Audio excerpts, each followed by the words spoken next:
Olha que interessante, né?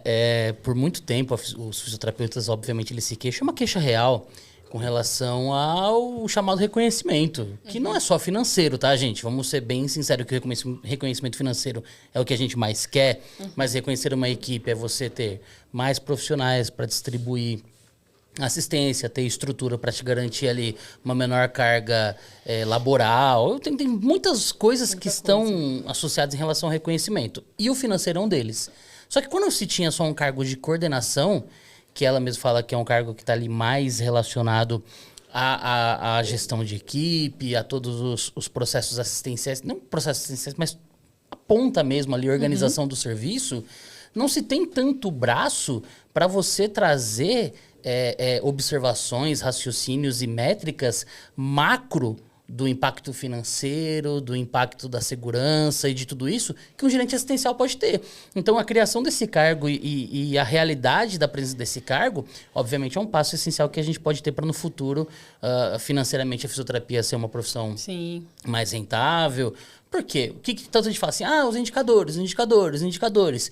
Só que não é só o indicador, é interpretar o indicador, é observar o impacto. E aí, você tem uma pessoa acima do coordenador que vai conseguir fazer isso uma análise mais objetiva, obviamente vai conseguir trazer esses resultados que a gente espera. Por exemplo, me lembro quando comecei a fazer as primeiras visitas nos hospitais. Né? Então, eu era do Samaritano eu conhecia bem, ótimo. E daí eu estava na posição corporativa, mas aí eu tinha outros 18 hospitais para conhecer. Vários desses hospitais a gente tinha nenhuma receita da fisioterapia.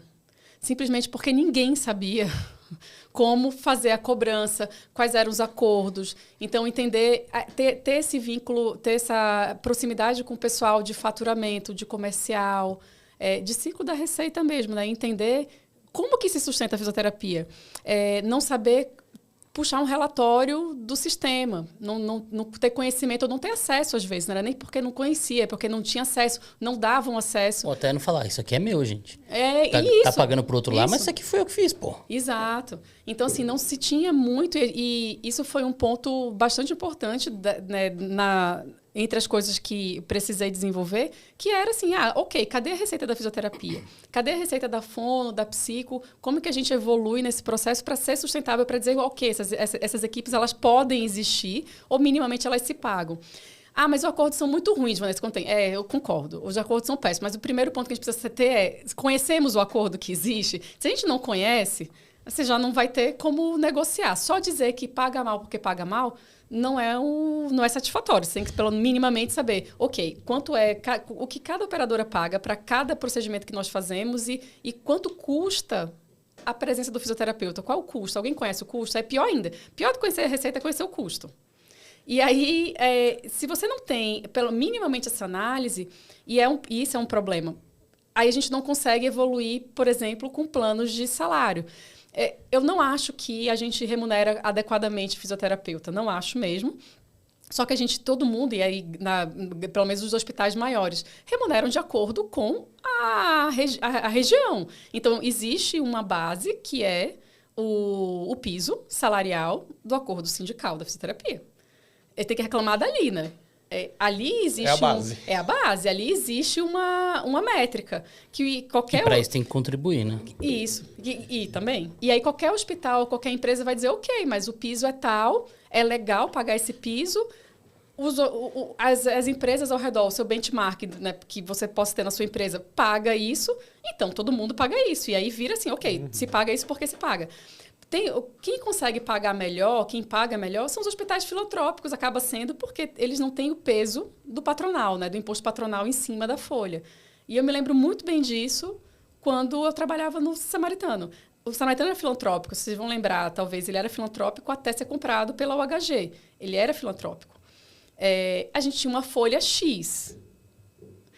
Comprou e no mês seguinte que a gente virou sem filantropia, você tem noção, era X mais a metade do que era. X mais meio X. Então, assim, a folha da fisioterapia virou um absurdo. E o Samaritano é um dos hospitais que melhor... O Samaritano de Higienópolis é um dos hospitais que melhor remunera. Está ali concorrendo com Einstein, com o Sírio, porque eles são filantrópicos, eles podem pagar melhor. Então, você tem uma remuneração que acaba saindo ali da base, que é a base piso salarial.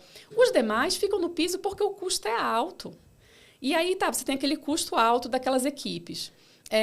E aí você tem o pessoal do comercial, do hospital, enfim, do setor financeiro negociando, dando muito mais valor para negociar pacote cirúrgico, OPME, são coisas que, num geral, você vai ver que vai ter mais retorno para o hospital, medicação de alto custo, enfim. Só que aí é justamente isso que eu sempre discuto com eles, né? Então, tudo bem, estão negociando aquele pacote de cirurgia. Só que o custo da nossa equipe ainda continua existindo, certo? Então, o custo do profissional está lá, ele vai ser acionado, ele vai ter prescrição, ele vai entrar no quarto e vai fazer atendimento. Quanto menos a gente consegue negociar com as operadoras o correto pagamento dessas equipes, nem que seja pelo custo, o fato é que a gente só está tirando margem de lucro do próprio pacote que foi negociado pelo hospital, achando que estava ótimo. Não, aqui o pacote. Está ótimo esse pacote, né, de cirurgia. Só que eles esquecem que naquele pacote, ainda mais, por exemplo, vamos pensar que é um idoso, vai ter fisioterapia, a fono vai fazer risco de broncoaspiração, a psicologia vai ser chamada porque o paciente vai estar lá há mais de 24, 48 horas no hospital, vai precisar minimamente de uma avaliação para avaliar risco. E por aí vai. E essas equipes estão sendo pagas como? Usando a margem de lucro ilusória que se teve quando negociaram o pacote cirúrgico, porque esqueceram dessas equipes. Então, assim, é um contexto muito mais amplo que precisa ser discutido, então, em relação... E aí, por isso que a gente tem que ir para o custo, né? Então, quanto custa a presença de cada profissional e que ele entra ali naquela unidade, que ele faz o trabalho dele com o paciente? E quanto isso afeta a sustentabilidade do próprio pacote, do própria diária global, enfim, do que quer que seja. Então, agora, se a gente não levar essa discussão... Você acha que o financeiro está pensando na fisioterapia? Ele está preocupado com que ele sabe que rapidamente tem uma margem alta, tem Simpro, tem Brasíndice, tem não sei o que lá. Ele está preocupado com aquilo. Aí depois eles ficam realmente...